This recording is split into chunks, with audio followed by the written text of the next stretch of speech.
Jai Shri Krishna. Following is the 21st verse of chapter 2 of Bhagavad Gita. Veda vinashinam nityam ya enam ajavam yayam katham sa purusha partha kam ghatayati hantikam. In this verse, Lord Krishna addresses Arjun as Prithaputra. Pritha was the name of Kunti, Arjun's mother. Lord says that a person who knows the soul to be immutable, ever present, ever born, and ever living cannot think that this soul can kill anybody. Let us go into detail of this meaning.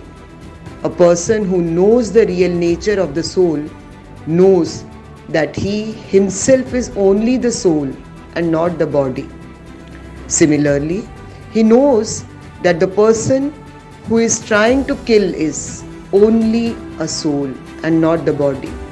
Body is only the clothing of the soul. Therefore, Lord Krishna tells Arjun that a person who knows about the soul doesn't believe that he is killing somebody else, because that other person is also only an immortal soul. Lord explains about the detail of the soul further in verse number 22. If you like this video, please click the like button, subscribe to the channel and share this video with your family and friends. Thank you.